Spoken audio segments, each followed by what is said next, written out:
activité-là, j'ai refusé de prendre l'argent. J'ai refusé cette activité-là. J'ai refusé de prendre l'argent. On m'a appelé Napsi Bango. Le Saint-Esprit me dit dans un bon côté. Na profité. Activité là, moi Max. J'ai dit je ne prends pas votre argent. Bopé ça en orphelin, bopé ça tout. Moi je ne prends pas. John. Il va mélanger en zambété. Ba mélanger en zambé no cultisme té. Ba sel en zamba mélanger na magité, na fétichisme té. Vrai que le lomo to mona na katia misala na zolo ba osala sembla. Activité là, j'ai refusé de prendre l'argent. J'ai refusé cette activité-là. J'ai refusé de prendre l'argent. On m'a appelé Napsi Bango. Le Saint-Esprit me dit dans un bon côté. Na profité. Activité là, moi Max. J'ai dit je ne prends pas votre argent.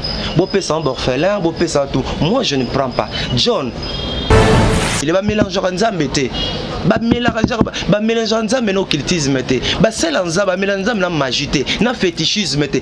Vrai que le lomo to mona na katia misala na zolo ba osala sembla. Premier ngainde yango ni bat balingi gloire, bat balingi succès, ba bosani ke nzambe ndem taper sa biloko wana na ngonga nango. Yango memi batebe na bisimba na bikota kota. Je te dis mikolozwa sima na mboko yo. Toko vivre makambo ebele. Shalom, shalom, bien-aimés dans le Seigneur. Et merci Nabino Nyonsto Bozola, Nabiso, vous avez connecté na site, Nabiso chaîne, Nabiso la voix céleste, Nzela Lola, et Sika Bonzambe, et Kitara Naloye, Monamalwape, Namisala, Bonzambe, na Bonzambe, Lola, et Zofuta, Simananto, Yarolbake, Nzama, voyez, Wapi, bien-aimés dans le Seigneur. Toujours dans le cadre pour informer bien l'émission intérieure qui est la vérité, bien-aimé. Le lot est toujours coupé, ça donne vraies informations, vous avez vraiment connecté, vous avez vraiment de suite une émission de l'eau bien-aimé. Bon, mon aki, bah moi, bilili mingi tamulagi na ba page na biso, na ba chaîne, na ba Facebook, concernant conférence de presse au Kende na biso Moïse Mbi, à qui na hôtel Béatrice bien-aimé, di Kambu, ok, salamaki wana, frère Max, azali wana les frère Max Menga a posé qui question na côté, mais un peu que pourquoi concert payant bien-aimé, bah $100, bah $150, concernant la place à la VIP, mais dans le minute na tika bina na maboya réalisation là, a tiré biso extrait. Ok, frère Max a posé qui mutuna na épée réaction. Il y a pasteur Moïse Mbi. Pourquoi a sédika qui pourquoi a répondu qui nanyaza nanzela tokomeka kosola on a émission le rien que la vérité avec les frères Max Mbenga Tolanda et on se retrouve toujours après pour les entretiens avec papa Max Mbenga. C'est parti. C'est le frère Max, il voit une télévision et je vais téléviser chrétien en justice aussi. L'homme de Dieu. Nous savons tous que l'évangile est gratuit. Mais l'évangélisation nécessite des avances de moyens. Mais je suis dans la joie puisque nous avons un Dieu grand, un Dieu pourvoyeur, qui met toujours de moyens pour, n'est-ce pas, booster l'évangile, puisque c'est lui qui appelle toujours dans sa moisson.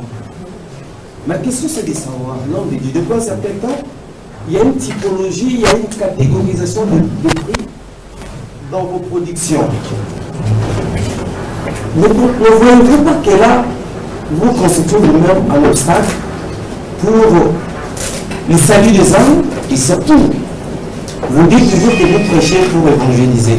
Et deuxièmement, VIP, il y a une place chez vous pour le VIP. Qui est VIP sur le plan biblique, sur le plan spirituel?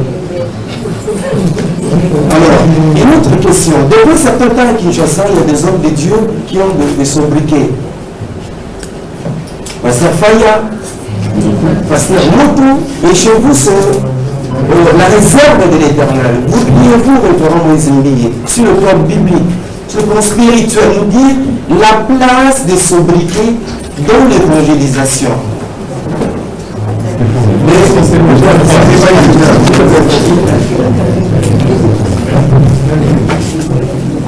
Je peux entendre. Par rapport au frère Max, vous êtes déjà pasteur Max? Ah ok. Monsieur Max, quelle est la place des sobriquets dans la Bible? Non, moi je ne pense pas qu'il y a une place de sobriquet ou de nom, dans la Bible. Je pense juste que Dieu a sa manière d'orienter ses serviteurs. Et moi, Dieu m'a dit un jour qu'il m'a gardé pour de grandes choses demain. Vous voyez?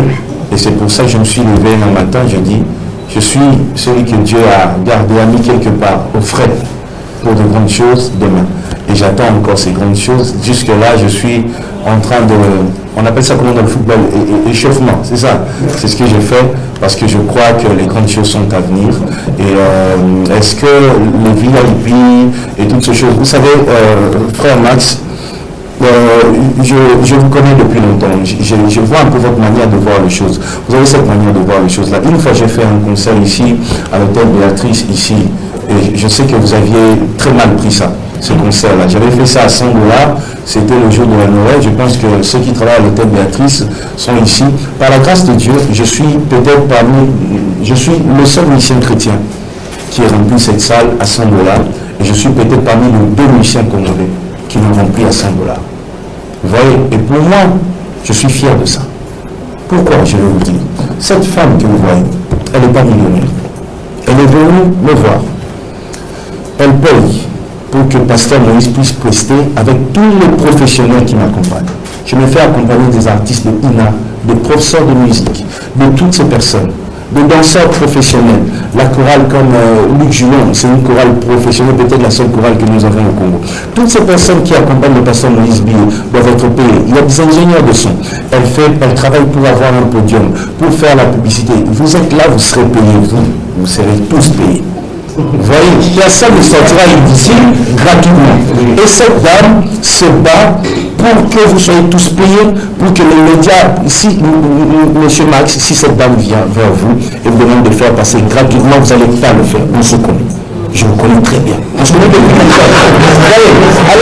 Alors, dire que la musique chrétienne, il faudrait faire des concerts gratuitement, M. Max, arrêtez. Arrêtez. Cette dame, elle va vivre comment? Comment elle va récupérer ce qu'elle gagne? Le podium, si vous en avez, à nous donner gratuitement. Si vous avez des instruments, à nous donner gratuitement. Des espaces pour la publicité, à nous donner gratuitement. Nous ferons des concerts gratuitement. Quand elle dit VIP, vous savez quand elle dit VIP, 50 $, je ne sais pas, c'est VIP combien ici pour ces concerts? C'est 15 $ en plus, seulement ça. Moi, je fais des concerts. Moi, mon concert au parking, c'était quoi? Shark Club, c'était 50 $ avec Pigma. Vous voyez, mais elle a mis 15 $. Et vous savez comment elle a mis 15 $? Elle me disait, pasteur, je vais perdre mon argent, je ne vais pas me retrouver. Et c'est vrai qu'elle ne va pas se retrouver. Si on calcule tout ce qu'elle a dépensé jusqu'aujourd'hui, mon frère, cette femme ne va pas se retrouver. Les 15 $ là, c'est juste ne fait que pour couvrir les dépenses. On ne peut pas se voiler la face. Pour organiser le concert, ça demande de l'argent. Voilà pourquoi il y a ce VIP, il y a les 5 $ ou 10 $, c'est pour que tout le monde soit capable d'entrer et de participer à la fête. Mais il y a un 15 $, qu'on met loin 50 $, c'est pour permettre aux producteurs de se retrouver ou de respirer. Mon frère, et je vous dis, il faut arrêter de faire ça. Il faut arrêter à tout moment de matraquer les musiciens chrétiens. Non, ils font pour l'argent. Ils ont quoi les musiciens chrétiens? Vous fréquentez les musiciens chrétiens, ils sont quoi? Mathieu Samuel vient de perdre sa femme. Il y a eu des cotisations. Tous ces musiciens, ne parlons même pas de musiciens chrétiens, tous ces musiciens, ils ont quoi? Au Congo ici. On va accéder à 1 $. Après 1 $, là, on s'est fait encore pirater. On gagne quoi? Si on faisait pour l'argent, on allait arrêter. On ne le fait pas pour l'argent, on le fait pour la gloire de Dieu. Mais si je peux, moi, vivre de mon travail, mon frère de l'histoire, pourquoi je dois refuser ça? Pourquoi je refuserais moi de vivre de mon travail? Si par mon travail Dieu peut me bénir, je peux m'acheter une veste, pourquoi je vais refuser ça? Vous voyez? Donc, je ne pêche pas lorsque je demande un cachet. Je ne pêche pas. Je dis pour que je presse, payez-moi autant parce que j'ai des dépenses à faire, j'ai des gens derrière moi. Et monsieur Max, je me regarde dans les yeux, je vous dis, je suis payé pour ce conseil. Je suis pasteur théologien. J'ai fini avec distinction, donc je sais de quoi je parle. Donc vous savez, si je réagis comme ça, c'est parce que moi, j'ai été très insulté par les médias. Vous voyez, il y a des gens qui sont témoins. J'ai été très insulté, le concert de Moïse Bié, les concerts de Moïse Bié. Et ce qui fait mal parfois, c'est que ce sont les chrétiens qui insultent les pasteurs. Il y en a même qui ont annoncé ma mort au mois de décembre. Regardez, je suis là vivant. Alors, par rapport, je suis peut-être je suis le seul musicien chrétien qui a rempli cette salle à $100. Et je suis peut-être parmi les 2 musiciens congolais qui l'ont rempli à $100. Donc, je ne pêche pas lorsque je demande un cachet. Je ne pêche pas.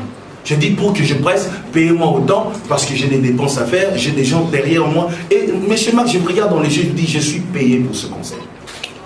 Je suis pasteur théologien. J'ai fini avec distinction, donc je sais de quoi je parle. Voilà. Moi, après, vous savez, parlons des signes, de tout ça.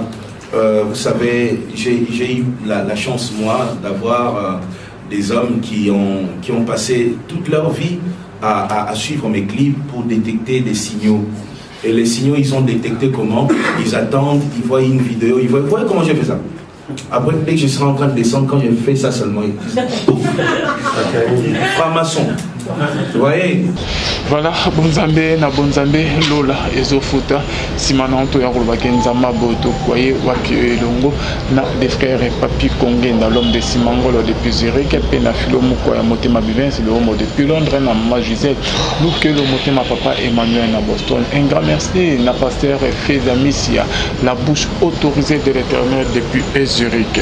Bien aimé dans les Seigneur boto l'élément tozali na frère Max. Shalom papa. Shalom ndeko Alvin, shalom na ebela bana nzambe bazuli bakwa kolanda biso mokona lelo na esika tika ete nzambe apambola bino pe na ndimisa mete ya solo tokolekisa batango malamu mingi penza na entretien na ndeko nanga Alvin Beya, mais la permission ya ndeko Alvin Beya nalingaki émission oyo avant to banda yango to bondela moke. OK papa.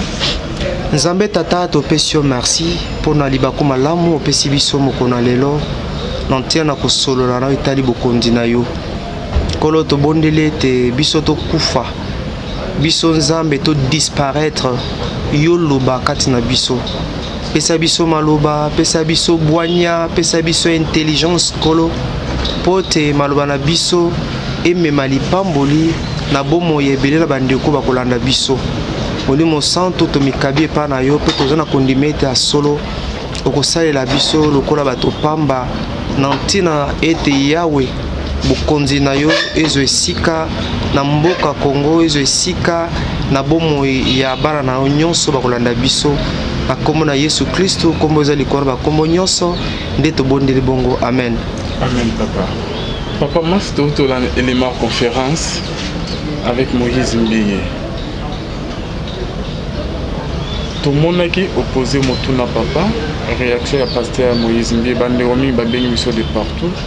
Au juste, yona Moïse Mbiye, vous avez un problème ou comment? Na pesi d'abord nzambe merci pour na libako malamo oya pesi biso mokona lelo et na kanisi ete asolo ba nzambe belé bakolanda biso bakopambolama ebele na bandeko babengaki nga bipai na bipai kasi mabaki ete na koloba te kasi nasima ko réfléchir minutieusement namonaki ete ezalaki important na sala auto bengi clarification makanisi ete lokwa bana nzambe toza ko jouer rôle ya sentinelle to sinzili Ezekiel azotalisa biso ete sinzili to pe sentinelle tango nyonso amonaka mbeba tango nyonso amonaka likambo sentinelle esengela telema pe aloba soki sentinelle abangi alobi te nakanisi ete soki kolo lopango kolo ndako akufi makila ya moto wana kozala nani likolo na ye toza koloba mpona kaka posa ya koloba te toza koloba pamba te tozali na posa na lisongi na molimo santu makambo ebongwama naina loba d'abord na lisolo oyo liboso mpe tolobela musique chrétienne eza nini musique chrétienne on va dire musique babakisi pe chrétienne. C'est une musique où ils allaient pour la gloire de Dieu. Élever Jésus. Musique où Yesu azako zo esika yambo. Musique chrétienne ils allaient musique où ils allaient c'est un grand support. Ils ont servi biso na évangélisation pour na salut ya ba âme. C'est ça la musique chrétienne. Élever Jésus, le glorifier. Mais comme mamitema et pas inatata. Nous bénissons le Seigneur. Jadis, musique oyo. Et qui musique moko oyo. Et qui a matanga. Musique oyo. Bato bandimaki yango penza mingi te na mboka na biso. Mais na lisungi na molimo santo. Lelo musique wana oto bengi musique chrétienne ezui esika na mitema na bato. Bato bele bakabi bomo ina bango epa na nkolo obe na musique wana enga moko nazali témoin. Nga bateyanga te voilà, Dieu t'aime beaucoup. Mais na nzela na loyembo. Banzembo lokwa bandeko mente à l'époque. Banzembo atango landi boye et tondisami na molimo santo et j'ai décidé le même jour de donner ma vie au Seigneur. Le même jour. Yakomi Kaba et pas inankolo. Et bravo à tous les artistes chrétiens. Na musala munene o basali nantina na komema bato et pas inatata. Il y a des gens qui étaient malades, il y a des gens qui étaient découragés, il y a des gens qui étaient désemparés, il y a des gens qui étaient désorientés. Maintenant, c'est la musique on a batebele bazu et sengo. Donc la musique chrétienne a une place de choix dans une évangélisation. Je reviens à ta question, Tuninga Mutuna. Ce qui est un Max, na pasteur Moïse Mbi toi un problème. Jamais de la vie.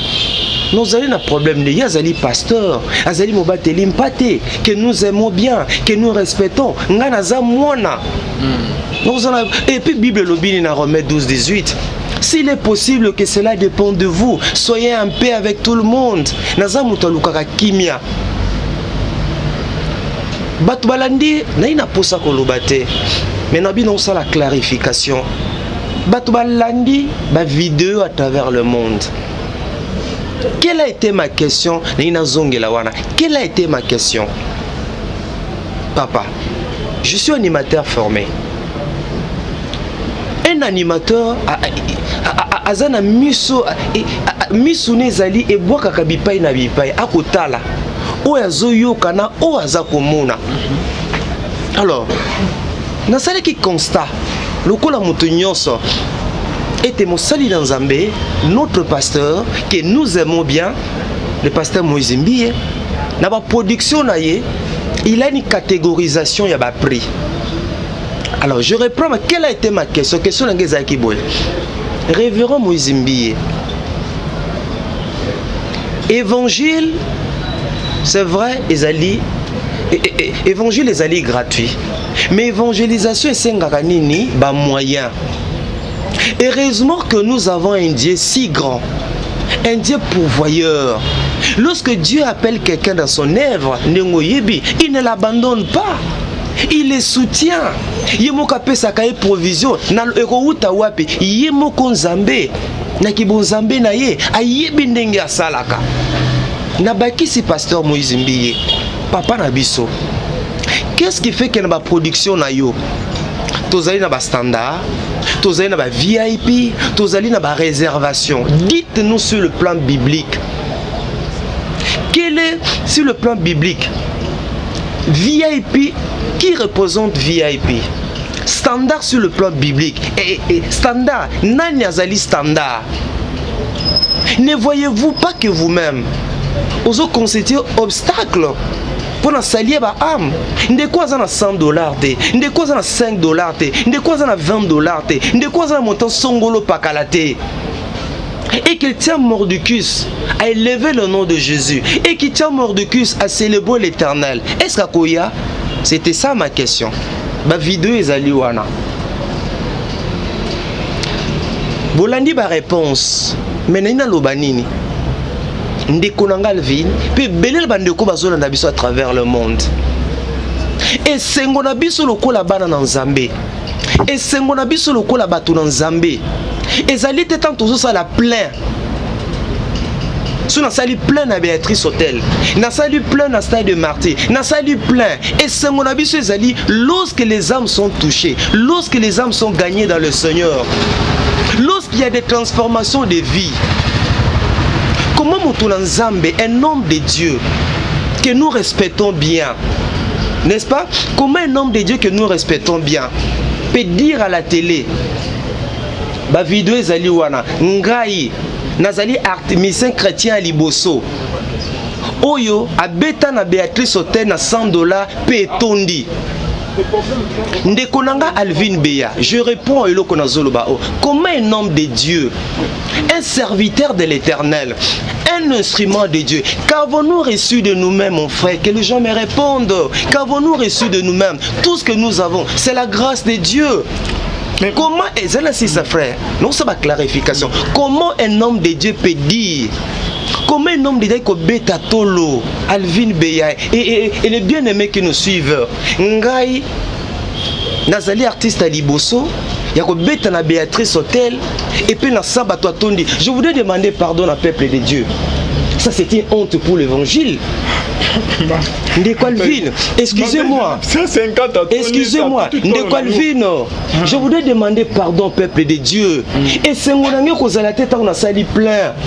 Et c'est mon ami qui a la tête on a tourné ce stade. Même les païens le font. Obi nombre d'artistes boni batondi ce stade de martyr.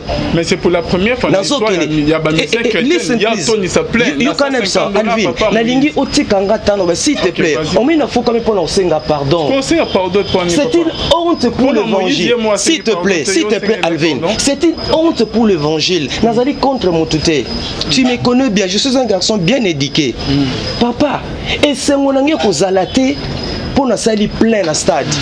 Et c'est mon anga lokola mutu na nzambe, lokola moyembi na nkolo. Et c'est mon anga ozalate pour na tondisi Béatrice Hotel et que les gens ont payé $100. Lorsque moi je dois me frapper la poitrine, puis son gars na tondisi na beta na Béatrice Hotel, bato et ça lui plein nazala artiste. Mais non frère, mais non. Et c'est mon anga ozala et que l'activité on a zo sala bato akabibo mo ina bango pa na nkolo ba vie a bato changer. Mais yebisanga tous nos artistes ya musique populaire batonde c'est bastade frère, batonde c'est bastade basala ba plein par-ci par-là et bokoloba nini frère, bokoloba nini pasteur pe batonde ça bastade yebisangai nazo kende non likambo ya plein Dieu ne voit pas le plein et le belanzambe lorote muto nzamba ko azane sengo te ponga dans une église à 20 000 membres ngala dans une église à 50 000 membres non mais vous avez combien de chrétiens?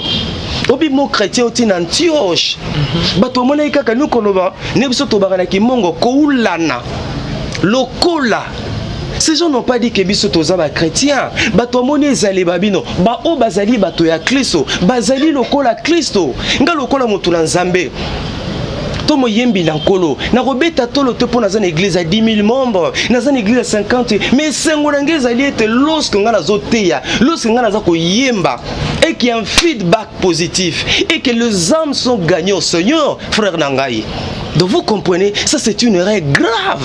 Et c'est une honte, je réponds bien, pour l'évangile. Nazo Kende. Et puis les Kamboua VIP, mon frère. Pourquoi nous voulons qu'on soit la réalité à Mokili? Qu'il y a un quatre évangile. Qui est VIP sur le plan spirituel? Nandenga Mokili. VIP, ce sont des personnalités importantes, généralement, des gens qui sont élevés en dignité. Tu peux être VIP dans le monde, mais devant notre Dieu, devant le royaume, aux VIP, papa, yebisanga sur le plan biblique, VIP zalinan, sur le plan biblique, standard, papa, vous, et un nombre de gens organisés comme ça, ah, ils apprennent à standard, yebisanga, standard et zanani. Qui est standard? Dans la maison de Dieu, on ne s'amène pas avec des titres, Alvin. Dans la maison de Dieu, on ne pas maman langi. Au coup, tu as des sons vivants, père son âme, na papa nabiso. Au coup, tu as des généraux. Batata minene mampinga bakonza mine. Mais devant l'Éternel, bazola la nase, les images sont là. Kendo lukango pa kuna l'église ya papa na maman langi. Au coup, tu as généraux, batomine devant l'Éternel, bazana ko lala. Devant l'Éternel, je m'efface. Ngai Max Mbenga. Même considération. Non, devant l'Éternel, nazalo ko la bébé, la mitiki, nkolo kambanga. Il n'y a pas de titre dans la maison de Dieu, mais nous reconnaissons. Mais on ne peut pas dire voilà, na VIP, qui est standard. Peut-être que Mouto Bozo considéré comme standard. C'est celui-là qui est un VIP. Mouto Bilozo a VIP à cause de la considération humaine. Mais Nzambazo a été. C'est comme ça que la Bible dit.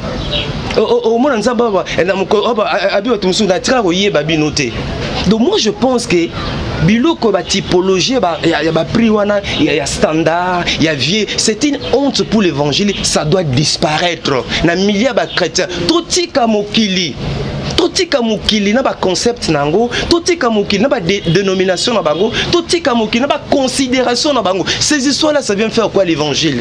Mukonini Yesu na kati na Biblia. Alors bela biso na chapitre ni na verset nini? Yesu Jésus a fait allusion ba VIP. Jésus a fait allusion na ba standard ndeko na ngai. Mama ya ka ba concert ezalaki te Papa Max. On m'a dit et puis et là quand vous parlez de concert ndeko na ngai.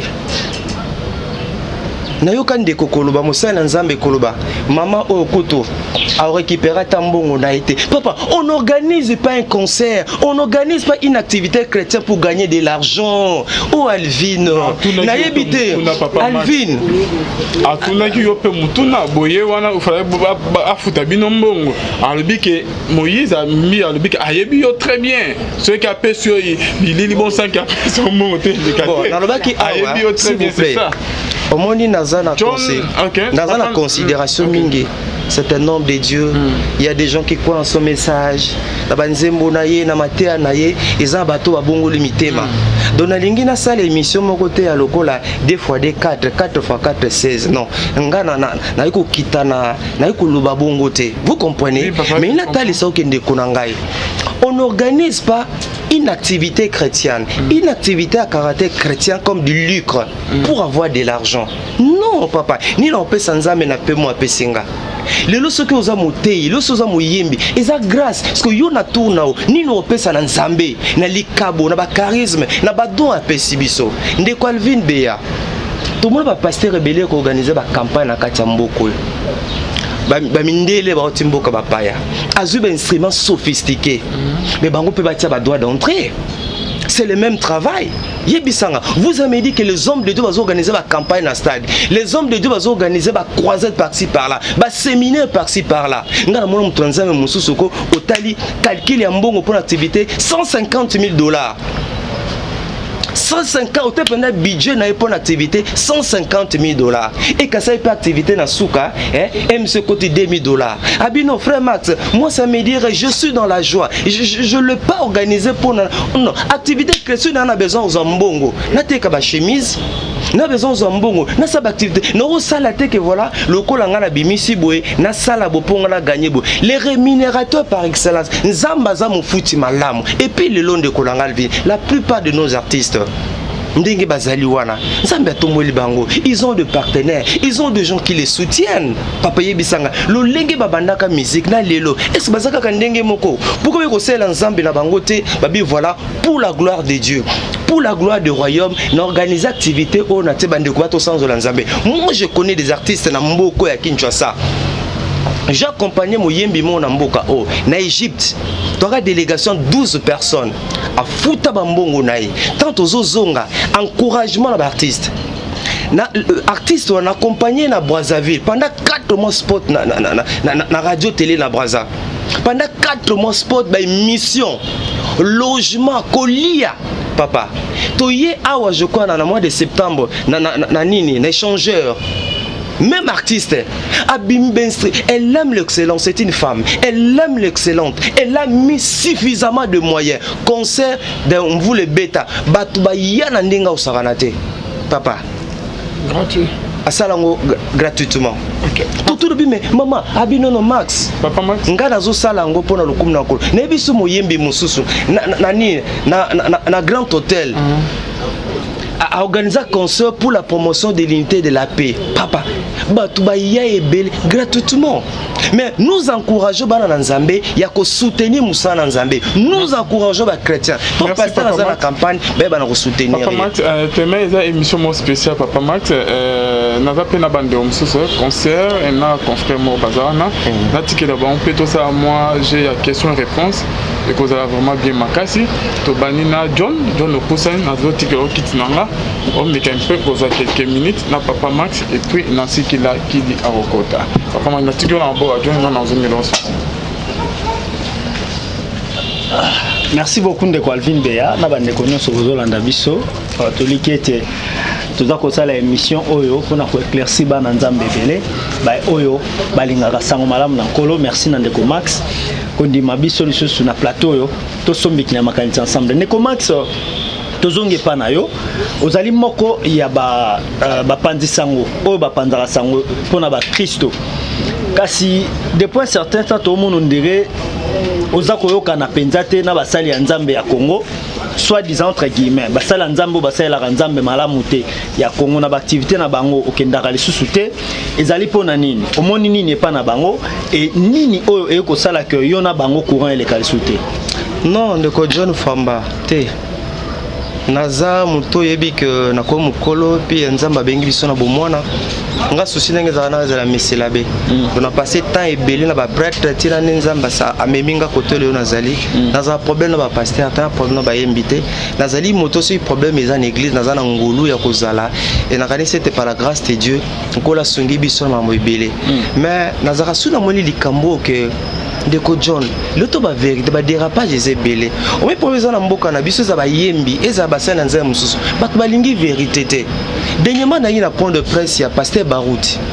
Ezaki na olive verte. Je crois que ça la mardi to mercredi, l'autre ça samedi. Ba journaliste ande na ndenge bazalaki wana. Na poser 3 questions na pasteur Barouti Kasongo. Ba image ezali. Mais namona batoko beta maboko. Namona batoko ya koyamba ngai. Pasteur Barouti Kasongo alobi boye. En tout cas, sur la question, il y a frère Max Ezala quitté. Conférence, nous avons sur la sensité. Mais ni la posé la question, il s'est expliqué. N'a passé Barouti Kasongo silicate. N'a passé Barouti Kasongo kolakisa NT. N'a passé Barouti Kasongo kolakisa te na miso abatuete. Garçon na lukakaye comme na zo occasion, tikana profiter na lobelaye. Non, na za rancunité. Mais na baka kana zo mo likambozo salima malamu te. Nous avons la responsabilité. Le travail que nous faisons, c'est quoi?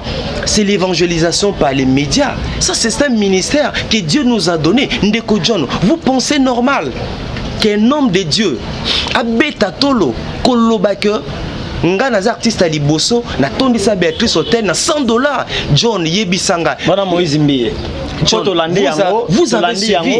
Na profiter na mutuna mususu alobi to yebani bien talanga na misu na yebio papa Max Bandakala et ndenge boyeboye soki to pesi bino mbongo te yo otika te donc oya pete donc so ya seke pona mbongo alors yepe asali sa concert wana azumbongo alobi naza pasteur bien formé et puis a distinga a kumisi ba diplôme na e John ko Max quoi mosali ya Nzambe est-ce que moto Nzambe azana molimo mosantu na ko yepe ko yanola lenyo wana John ina kota penda na ba ezami tuna bana bana Nzambe belesi tu bana poto posa ba éclaircissement parce que botuna ki mituna eleki ndengo na biso to bito ko collectionner ina persité na ngo tozongi pa na yo lokola moto akosala analyse ya ba Christo est-ce que un chrétien brisé au Nzambe introniza est-ce que ko yanola lenyo wana pe ko komi kumisa modèle wana John so ezaleka pona mbongo je crois que yo yebinga eso eka pona mbongo lelo biso ba mak to sam na kati ya mboko na domaine évangélisation par les médias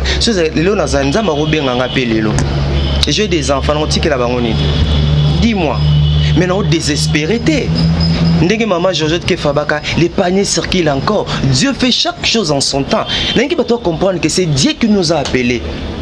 Nous ne devons pas voir les regards fixés vers les hommes. Et puis tout ça, l'activité chrétienne, le commerce, qui est na sima pour on a gagné. Non, tout ça, mais je ne dis pas que, mais je dis que nous avons besoin d'argent, nous avons besoin de moyens. Nzamba yebi comment il ressent la pote aux makoki. Mais non, que nous avons organisé concert oyo pour na boye boye. Même les cambouis cachés, même les cambouis cachés. Et c'est le comment que voilà, sous ta pessinga cachete, non que nos sangs la nzambete, sous ta pessinga mbongo songolo pakalate, c'est ça problème, c'est ça lutte nanga. Nga na mon artiste moko. Babenga na Brazzaville, akende ko yemba ndeko nangai. Asenga 3 millions de francs CFA.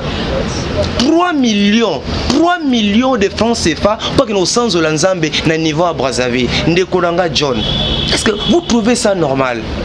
Tout ozoteka nini? Voilà, Moïse Mbi ayebi yo. Alobi na yebi yo ndeko papa Max na yebi yo bien. So ipo na mbongo te okoyate. Non, John. Et puis alobi aza pasteur a distinga donc a théologien a distinga et bino no surtout boyebi. Alors, modèle wana ya elobeli wana et puis na échange ndenge bosalaki un chrétien brisé intronisé. Bon, ngara sikena na ina kota mama betu te bi le bien ajouter à la fois la connaissance. C'est important pour na bana nzambe kotanga. So tangi te ozala mo ba koko so mingi. Je profite ici pour la question na yo.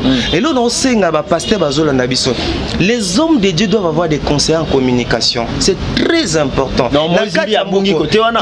Les hommes de Dieu doivent avoir des conseillers en communication. Lorsque vous allez dans un point de vue, dans une conférence, attendez na émission, na tout na conseil pas bateau.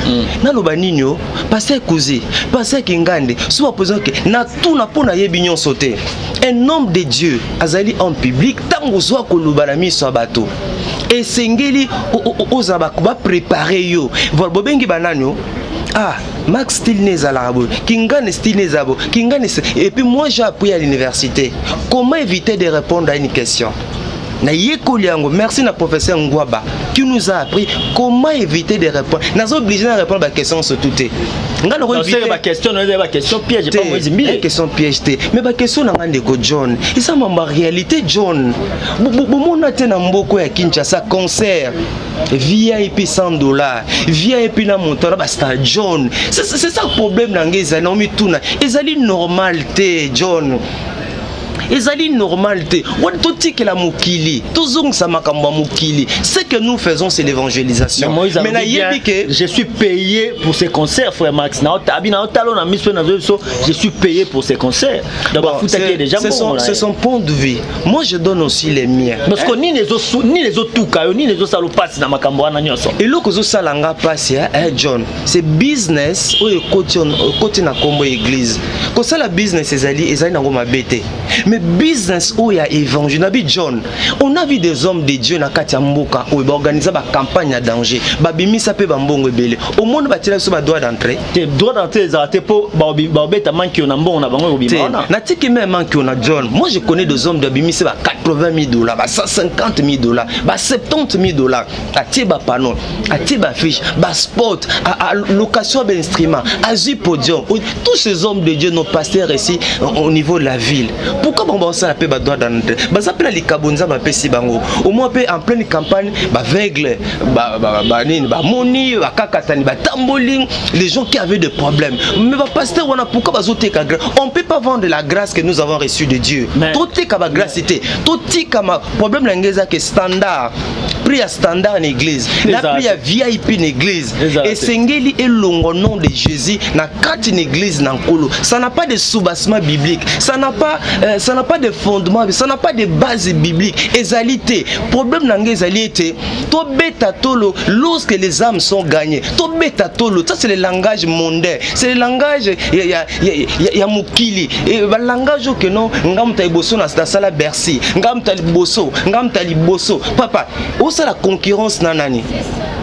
Où ça la concurrence nanani? Ozo bundana nani? Ozo wela nani? Ngana ko sepe muto avec non. Ah, moi na moi sans aka ndumba.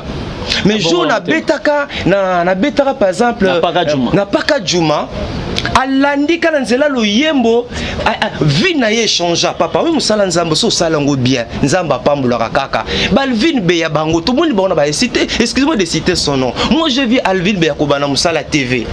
Mais la monnaie, abandaki papa. Nous voyons comment le Seigneur est en train de l'accompagner. Tomé comment Lola, ils ont foutu à la ville Béa. Kadi Lola foutaka, tous ça témoin. N'a bon témoigner na liwa Alville. Je vois ce frère, comment il a commencé la profession. Et c'est ça mon problème. Ma benange za wapi quand je pose des questions. Ma ben, il y a des soumoni non ngara. Max, mutuna mswe zaliboe. Olobi mabeza optango tuna mituna okasi. Lo lengo za ko tuna na mituna. Okokufa nzala ndeko Max na mboka oyo bakobomona poison ozobanga poison te po ba pasteur baboma koleka ba politicien tango za ko s'opposer omona teke ba place muso babenga yote net déjà ya na ndimite Moïse Mbie sora salisi conférence to salisi concert mikomizali ko yo benga yo ndeko John nzamba futaka. Et puis je t'informe activité là, je refusais de prendre l'argent. J'ai refusé cette activité-là. J'ai refusé de prendre l'argent. Et on m'a appelé Napsi Bango. Le Saint-Esprit me dit dans un bon côté, na profité, activité là, moi max. J'ai dit je ne prends pas votre argent. Bopé ça en orphelin, bopé ça tout. Moi je ne prends pas. John, on a dans un évangile par les médias, dans un salaire. Dans un salaire, mais je vois combien le Seigneur me soutient. Quand on a $10, $20, na tangi na ipen na sisi, na tangi na ina na sisi, maintenant on s'en moussous. Je moussala nzamba, na mon revendre bonde comme Max Zape, atazo moi 1000 francs. Je vois comment le Seigneur me soutient. Problème c'est que tout ça la nzambe, na ndenge lungu bani, ce nzamba tombolio.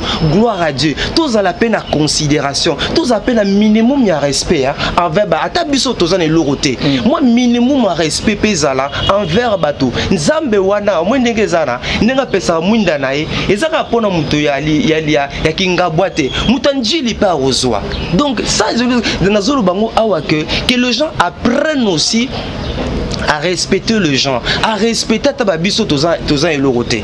Vous comprenez? Merci. Donc voilà un peu souci d'angezali que John tozan un problème là bateau mais tolingi que musala nzambe et ça n'a pas ce exemple na taille comme maman Goudé.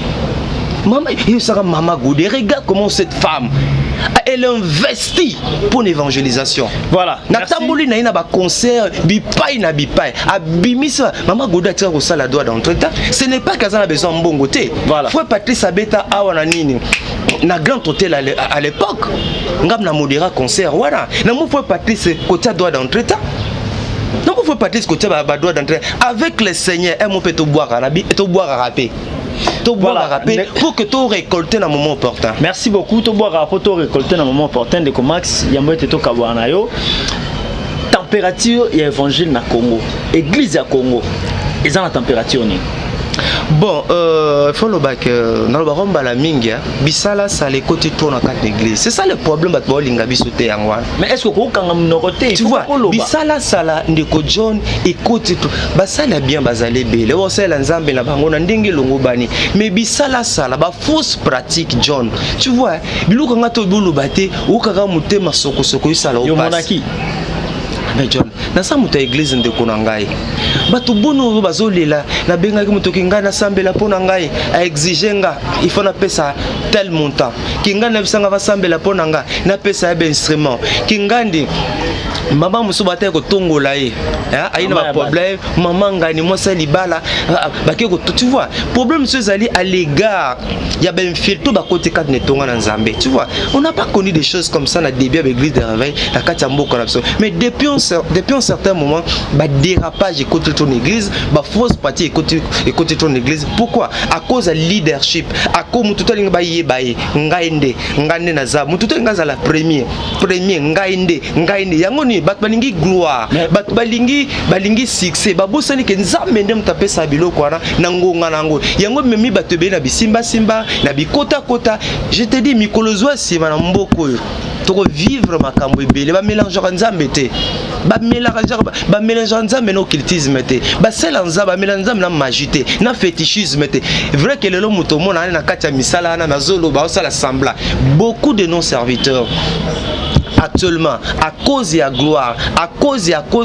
mingi bakoti bikota bakoti bisimba et ces hommes de Dieu là tant simba le belo ko boye et donc bazali près na makambo ebele voilà baza près na makambo ebele to kompenza na suka ndeko Max to kabwana yambo ete to kabwana na bandeko nyonso tout o ba tout samili baku balandaki vidéo surtout mingi ya ndeko ya point de presse ya ndeko Moïse Mbiye modèle a répondaki et puis na lo lenya mikomisaki ba tout samaki libaku lokola moko ya basali ya nzambe po batubele babenga ko pe pasteur c'est na frère Max na batubele babenga ko pasteur tom su ba ebite okoyiko ebisa bango nini ba teme tout tisami na lo lenge wana oza ko bana bango ngala nesi que je n'ai aucun problème na ville province à Kinshasa na moto songolo pakala. Moi j'étais professeur d'anglais et nzamba epsinga tika yango. Mais ngana yoki déjà bazo kangiso na yoki déjà. Bon non kokangisa c'est est-ce que ça problème? Est-ce que kokangisa mutu? Est-ce que kokangisa mutu ça problème? Il faut en avoir l'élément, il faut en avoir. Donc image wana kaka ndenge ezotambola ok ozotuna mutu question ndi oza na kanda ndi okanela ye John ngato biloko neti ngai ba nazana kutuna na famille anzala na botama na famille zanga griffe mais on dit au bangi déjà kobanga non c'est comme ça que nazo ba na ba une émission dans le babongo que na banga rapenza te pour na bi que nous faisons le travail somme tout le lata na bi que le lo empoisonné en église sou nzamba se pena kufa na poison nzamba se pena kufa na masasi nzamba se pe batindelanga basalanga mabe non mais ba oyeba que journaliste mona Kinshasa ko na frère Max a sala musa na ye boye c'est ça l'église le église poison zali ko sa ma sécurité le église batwaza ko boma le église mambebe ba pasteur mingi so koti na makambu na ye boye aza pra lukisa yo aza pra salo mabe mais sou nzamba permettre salem John est-ce que au mato kita to kufa kasi to koma na 3000 ans